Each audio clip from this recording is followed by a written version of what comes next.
Оройн төргийн үзэгчдээ миний Монгол ярилцлагын цаг эхэлж байна. Өнөөдрийн зочин бол Монгол Улсын ерөнхийлөгчийн орон тооны бус зөвлөх, ардчлан намын үндэсний бодлогын хорооны гишүүн, Монголын ардчилсан холбооны дэд дарга Пүрвийн Нүрзэд хүрэлцэн ирсэн байна. Танд оройн төргий. Баярлалаа та бүхэнд оройн төргий.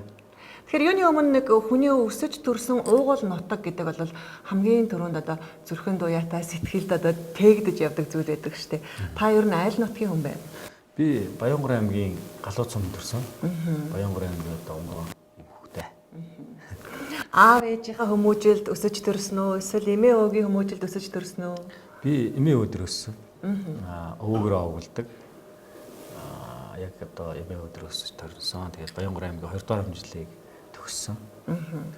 Нутаг усны одоо үдсгэлэнтэй сайхан байгальч гэдэг юм уу? Эсвэл их нандин сайхан шинж чанар нь юундаа байдаг юм бол танд их дотн санагддаг зүйл нь юу вэ?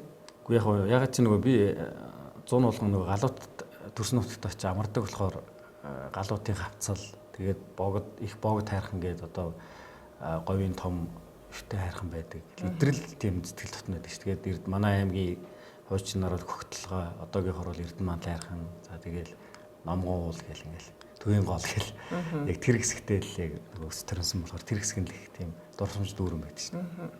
Залуу хүний хувьд Монгол улсын одоо ерөнхийлөгчийн зөвлөхөөр ажиллаж байна гэдэг бол бас их сайхан таатай мэдээлэлтэй. Тий. Тэгээ бас энэ бас хариуцлагын асуудал байдаг. Хариуцлагатай байх хэрэгтэй. Юу одоо бидний хувьд бол миний хувьд бол төсөл хөтөлбөрүүд дээр бас жоохон ажилладаг ер нь төлхөө. Одоо ерөнхийлөгчийн санаачлагыг хийж байгаа төсөл хөтөлбөрүүд дээр одоо ажилладаг учраас тэгээ бас тэрнийхээ талаар бас нэлээд сууж юм бичнэ. Хамгийн таатай одоо төсөл гэвэл одоо Дархан уул аймагт одоо хэрэгжихээр төлөвлөгдсөн нэг төсөл байгаа шүү дээ. Тий. Дархан уул аймгийн арьс шир боловсруулах цогцлоор төсөл гэж байгаа. Цогцоороо төсөл хэрэгжээд явж байгаа. За энэ бол Монгол Улсын ерөнхийлөгчийн санаачлагаар хэрэгжүүлээ явж байгаа томоохон ажил. Ямар нэгэн нөгөө улс төрийн нөгөө хийрхэл янз бүрийн байхгүйгээр яг бодит ажил болоо явж байгаа ийм томоохон төслүүдийн нэг. Өнөөдөр бол ажил нэлээд бодиттойгоор явж байна. Саяхан Европын одоо 10 сарын 1-ээс Европ руу гарах арьс шир ноос гаргахаар бол эхнийхээ ээлжийн гэрээ хэлцэлгээд ер нь ажил нь яваад эхэлсэн. Тэгэхээр 10 сарын 1-ээс бол энэ ажил маань дотоодын одоо арьс шир боловсруулдаг үйлдвэрүүдтэйгээ хамтраад Европ руу гаргахаар ингээд ажлын бэлтгэл хангагдаа явж байгаа. Энэ бол бас том алхам гэсэн үг л дээ. Тэгэлгүй яах вэ? Тэгээ хамгийн гол нь Дархан уул аймаг одоо бүс нутгийнхаа хувьд тохиромжтой байв уу? Эсвэл Дархан уул аймаг одоо бизнесийн цогцлбор аймаг болохоор төлөвлөгдөж гин үү? Яагаад энэ аймгийг сонгож энэ төслийг хэрэгжүүлж байгаа? Тийм Дарханы хувьд бол юу юм бэ лээ? Нөгөө үйлдвэрлэлийн оройн болохоор үйлдвэрлэлийг явуулахын тулд анч нөгөө бас нөгөө арьс шир боловсруулах гэдэг маань өөрөө айгүй олон зүйлээс бүтэн л дээ. Тэгээд тэр нь хамгийн боломжтой газар нь өөрөө Дархан уул аймаг болчиход байгаа. Нөгөө түүхийд за дээрэс нь боловсруулах явцад нөгөө орох түүхийд мэдгээр ингээд олон юмнууд байгаа учраас тэр хэсэг нь яг бүгд Дархан уул аймагт байгаа байхгүй. Нөгөө одоо арьс ширийг чинь боловсруулна олон үйл явцтай байдаг шүү дээ.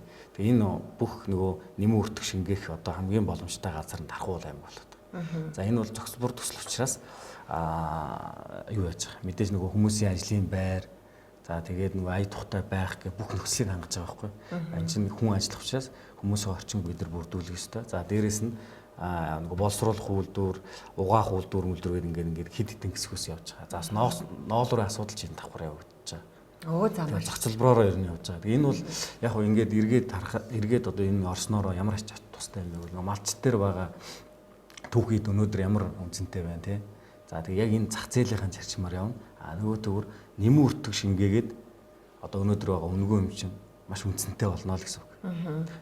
Өнөөдөр маш хайрын санагддаг л да одоо тий зах дээр арьс ширний ялзраад байж идэг тий тэг хөрсний бохирдлыг үүсгэж идэг. За гэтэл тэр хайрын имийг яаж хийгээд нэг үнцэнтэй болгох юмсан гэдэг малчт маань одоо өдөр тутамдаа шаналж байдаг. Жаахан юм ч гэсэн одоо миний малаас гарч байгаа бүхэн маань шимт хижээлтэй юм. Энийг одоо ерөөсөө ашиглаж чадахгүй байна. Энийг одоо төр засгийн бодлогот ерөөсөө анхаарлаа хандуулахгүй байна гэдэг их шүүмжлэлтэй ханддаг тийм ээ. Тэг үнэн л дээ. Тэгэхээр ч өөр арга байхгүй. Ер нь бол яг бид нар бол яг үннийг хэлэхэд тэнд барчаа үгийн шинж тийм ийм одоо том баялаг газар дээр нь байж хад энийг ашиглаж чадахгүй байна гэдэг бол төр зэсэг бол арчаагүй байгаа энэ шинж. Тэгж болохгүй. Энд чинь одоо ийм юм нөгөө гэрт нь ийм том баялаг байж хад энийг зохион байгуулж чадахгүй байна гэдэг бол бидний л буруу л да цэвэр.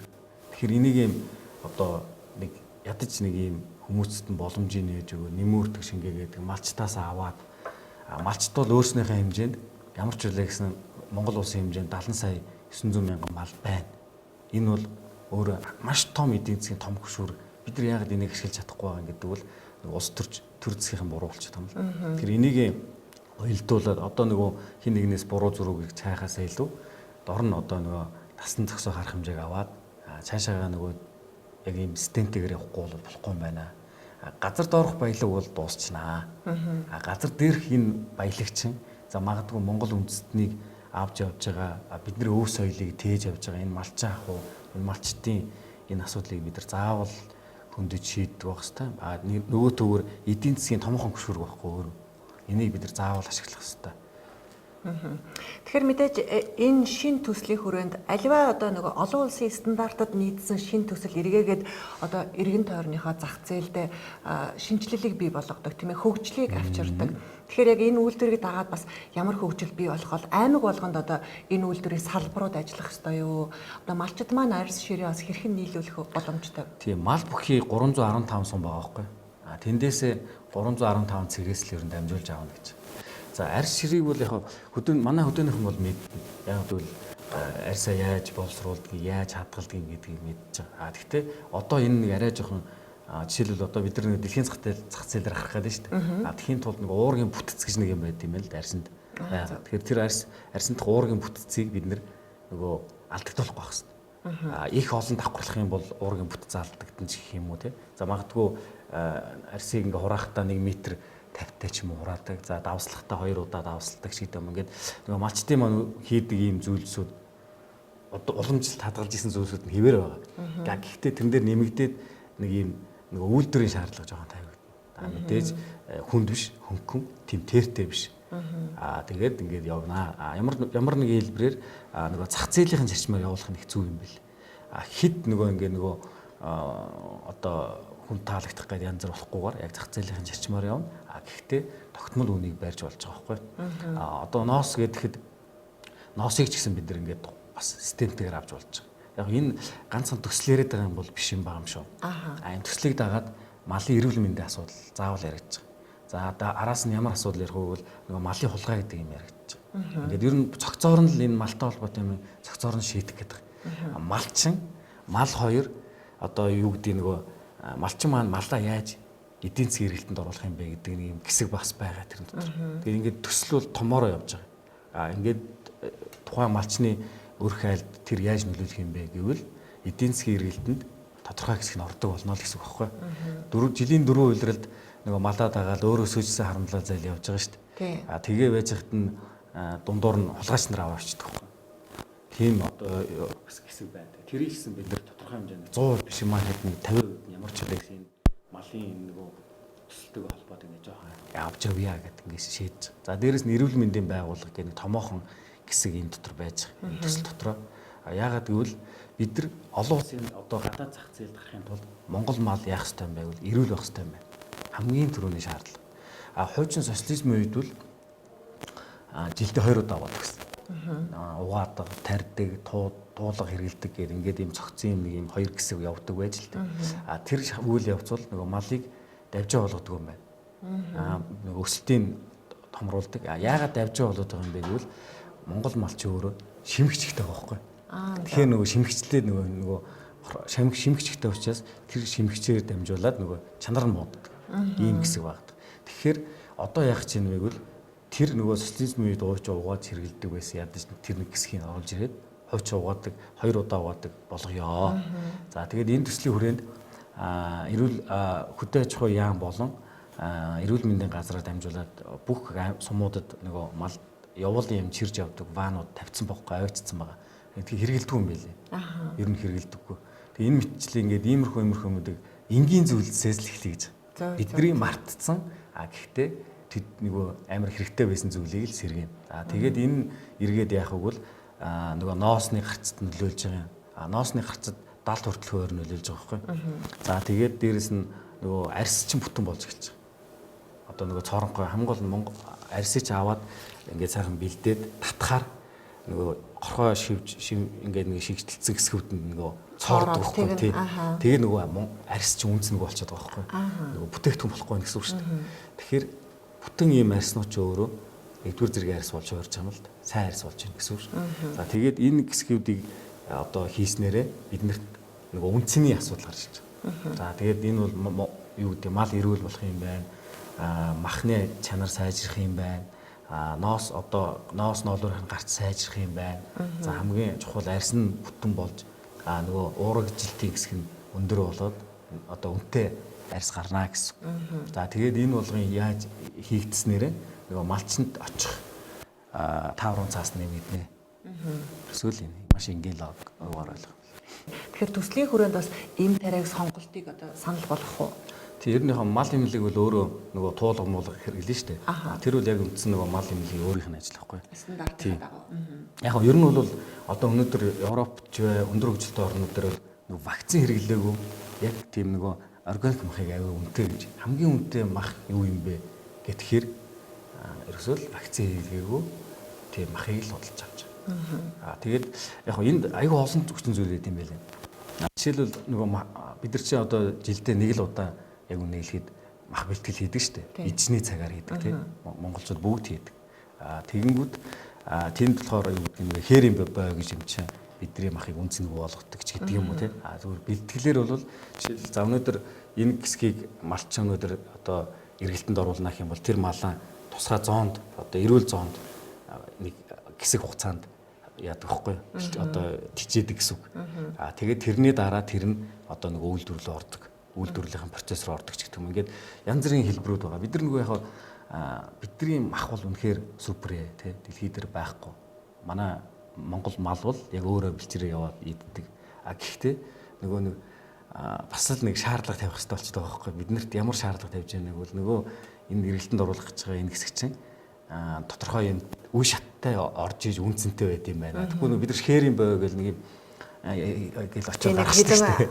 Сарвч шиг юм босгож байгаа гэх тийм ээ. Тийм. Тэр нь маань өөрөө бас үнцнийг алдагдаад байгаа. Тэгээ шаардлага хангахгүй. За тэмцээнээс хаягдл их гардаг тийм ээ. Тийм.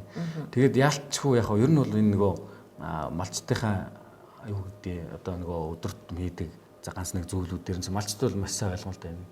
Тэгэхээр ингэсэн жоох эргэлтэнд оруулаад энийг арай нэг өөр байдлаар хэдүүлээ зохион байгуулчих юм бол нөгөө Монгол малын чи үнц нь малчтын маань нөгөө хөдөлмөр эрхлэл чинь нэмэгдэх гээд байгаа байхгүй. Тэгэхээр тэрийг л нэг зүгээр л ингээл малаа малах хэрэгтэй гэж бодоод байх юм бол болохгүй юм байна. Ер нь аливаа хөдөлмөрийн үнэлгээний төвшин нэмэгдэх тусмаа хүний сэтгэл ханамж тэгээ нөгөө аз жаргалтай байдал бол нэмэгдэн шүү дээ тийм ээ. Тэгэхээр мэдээж аз жаргалыг мэдэрнэ гэдэг чинь эргээгээд үр хөөхөд одоо орчиндөө хүртэл эерэг хандлагыг бий болгох байх гэж бодож байна. Тэгээ хамгийн гол нь энэ үйлдвэр яг хэдэн сарын үед яг хэдэн онд ашиглалтанд орохоор төлөвлөгдөж байна. Тий одоогийн байдлаар нөгөө шугам шүлжээ, халуун хөвд уус татах матах гэдэг иймэрхүү ажлууд нь бол явагдаж байгаа. Яг одоогоор ер нь бол яг 10 сарын 1 гэсэн байгаа. Бид нар бол ямар ч хэлээ гэсэн 7 сарын дунд сүүл гэхэд бол энэ тодорхой хэсгүүд нь нэлийн одоо бол нөгөө барилга байш ухсрах гэдэг ийм дөр явж байгаа байхгүй. Тэгээд тэнд нөгөө ажиллах ажилчдын байр маяр гэдэг олон юмнууд зэрэг явж байгаа учраас нөгөө цогцоороор ингээд нэг үе шаттайгаар яваалга. Ямар ч хэлээ гэсэн энэ ажлын маань эхлэл нь бол 10 сарын 1-нд Европ руу Монгол одоо Улаанбаатарт арьс ширний одоо угаах одоо нөгөө үйлдвэрлэл явуулж байгаа хувийн аж ахуйнууд байгаа шүү дээ. Тэр хүмүүстэйгээ хамтраад хувийн байгууллагуудтайгаа хамтраад төр яаж ийнэг бол Европ руу гаргаж эхлэх нэ л гэсэн үг. Энэ өөрөө маш том амжилт байхгүй юу? Маш том амжилт. Тэгээд цаашдаа энэ маань өөрөө ингээд тогтоод үйлдвэрүүд маань ороод тэгээ харилцаа уялдаатай ингээд нөгөө зах зээлийн зарчмаар ямар ч үлээ гэсэн нэг юм хаяад үнгүү болгоод илжрээд байдаг юм байхгүй болчих. Тэр өөрөө маш том давуу тал. Энэ өөрөө биднэрт байгаа хамгийн том магадгүй үнд зүйлч байж магадгүй шүү дээ. Тэгэхээр энийг бид нар эдийн засгийн эргэлтэнд оруулах юм бол тэгэл одоо хамгийн түрүүнд малчин хүний амьдрал сайн байна гэдэг чинь та бидний амьдрал сайн байна л гэсэн үг. Тэгэлгүй яах вэ? Өнөөдөр бас дэлхийн нийтийг болол аюулт тахал нөмрөөд байгаа энэ үед бид бол мал аж ахуйгаа, газар тариалангаа илүү их анхаарах ёстой юм байна. Энэ бол эргээд хүн төрлөختөнд бас их өрөөгөөчтэй салбар юм байна. Одоо та нар бүгд энийг анхаараач гэсэн ийм дохио өгөөд байна л да тийм ээ. Тэр нь бол өстой хин хэмбэ гэдгийг харуулж байна. Яг энэ маш том ийм нөгөө сургууль бид нэр энэ хаана байгааг харуулж штэ тий. Хувь хүмүүс ч гэсэн эдийн засгийн сахилах баттай болж байна. Хэрэггүй зүйлд мөнгөө зардггүй, хэрэггүй газар очтгүй ч гэдэг юм уу тий. Ингээ маш олон сахилах батыг суулгаж өгч идэв юм байна. Дээрээс нь ганцхан юм бол бид нар нэг дотооддоо үйлдвэрлэлээ явуулдаг бүх юмаа нөгөө гаднаас хамааралтай биш байхгүй бол болохгүй нэ. Магадгүй ирээдүйд болох 30 жилийн одоо ямар ч жилээс эхлэлийг үл иймэрхүү байдлаар харуулчлаа шүү дээ. Тэр энэ өөрөө биднэрт бас химиг бодуулж байна л. Бид нар хариуцлагатай байх хэрэгтэй. Олон зүйлийг хийх хэрэгтэй юм байна. Тий. Монгол улс үйлдвэрлэгч орн болно гэдэг бол маш чухал. Эдийн засгийн хувьд, хүнийхээ хувьд ч гэсэн баялагтай болно тийм ээ. Одоо санхүүгийн хувьд амьдрал дээшлэн. Тэгэхээр багаар ч гэсэн юм үйлдвэртэй болно гэдэг бол их сайхан мэдээ. Цаашдаа бас ямар үүнтэй холбогдлолтойгоор, уялдаатайгаар хөдөө аж ахуйд нэмэр болох үз. Ямар үйлдвэрийн төслийг бас боловсруулж байна. Тэг яг одоо бол яг энэ төсөл дээр явж байна. Цаашдаа бол мэдээж олон төслүүд байгаа. Одоо энэ томоохон төслүүд бол мэдээж нэг санхүүгийн эрх нэг жоохон тийм их усүр биднээс шаарддаг шүү дээ. Тэрнтэй адилхан Монгол улс ч өөрөө залуучуудын орн байхгүй. Хүн амынхын нийт хүн амынхын 63% залуучууд байдаг шүү дээ. Тэгэхээр бид нар энэ залуучууд руу хандсан зүйлсийг ер нь хийх хэрэгтэй юм бэл. Заавал Солонгост очиж ажиллаад байдаггүй. Дотооддоо сайхан ажилдаг. Хийсэн ажлынх нь хийсэн ажилтай нь нөгөө цалин хоёр нь яг л таардаг байх юм бол монголчууд маань энэ дотооддоо ажиллах хүсэл маш их байд юм бэл. Тэр имийг л бид нэр одоо бий болохгүй бол хамаг сайхан залуучуудаа гадны улсад одоо эрүүл мэндгүй болгож юм ч гэдэг юм ингээд алдаа дууслаа шүү дээ. Тэгэхээр тэр залуучууд руу хандсан томоохон төсөл хөтөлбөрүүдийг урт хугацаанд биш богино хугацаанд хийх хэрэгтэй юм байна. Саяны ер нь бол энэ гол зүйл бол бид нар нэг урт хугацаанд биш ер нь бол богино хугацаанд хурдан маневрлдаг ийм систем байх хэрэгтэй юм байна.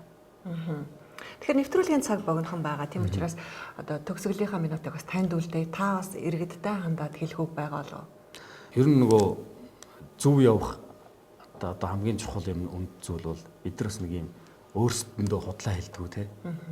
Ер нь бидний нэг том одоо юу гэдгийг сул тал бол үнэнд бид нар дургуулсан байна. Үнэн гэдгээс холдсон байна. Тийм учраас үнэтэй цаг тулах одоо нүүр тулах цаг нь болчихжээ. Үнэн гэдэг имийг хажуудаа авцраад үнэтэйгээ нүүр тулаад Монгол улс цаашаа явахгүй бол болохгүй нэ. Тэгээд улс их орныхоо төлөө магадгүй үндэснээ илүү байдал их орон гэдэг маш олон юм ярьж болно л да. Гэхдээ тэрнээсээ илүүтэйгээр өнөөдөр байгаа бодиттой зүйл дээрээ эвлэрээд гэхдээ энэ нэг алдааг засах боломжууд бидэрт маш их байна. Хамгийн гол зүйл нь Монголын залуучууд азтай. Яагаад бол биднэрт хийх ажил маш их байна. Тэгэхээр бид нар хийхгүй бол энийг хинч ирж хийхгүй учраас өөрсдөө чин сэтгэлээсээ, зүрх сэтгэлээсээ ажилдаа одоо өөрийгөө зориулж тэгээд үнэн гэдэг юмтай байнга нүүр тулж ажиллаж амьдрах хэрэгтэй юм байлээ. Тэгэхээр миний Монгол гэдэг үг бас танд ямар сэтгэгдэл төрүүлэх бол? Ер нь ямар сэтгэгдэл төрүүлдэг вэ? Миний Монгол уу? Миний л Монгол шүү дээ. Тийм, миний л Монгол. Би Монгол хүн. Бидний өв соёл бол та битэрээ өнөөдөр хэлж байгаа, ярьж байгаа монгол хэл соёл байна. Бичиж байгаа бичиг үсэг байна. Тэгээд одоо морин хуур байна. Хэл соёл гэлрүүсийн өнөөдрийн түүх соёл гэл ингээл бүх олон юмыг бид нар агуулж яадаг шүү дээ. Тэр монгол хүн бол өөрөө Монголын одоо үнд зүйл учраас хүн өөрөө үнцэнтэй байх хэрэгтэй. Монгол хүн үнцэнтэй байна гэдэг бол Монгол үнцэнтэй байгаа л гэж би бодсон. Баярлалаа танд. За баярлалаа. Хэрхэн үзэгчтэй миний Монгол ярилцлагын цагийн түрээд өндөрлөж байна. Дараагийн дугаар хүртэл түр баяртай.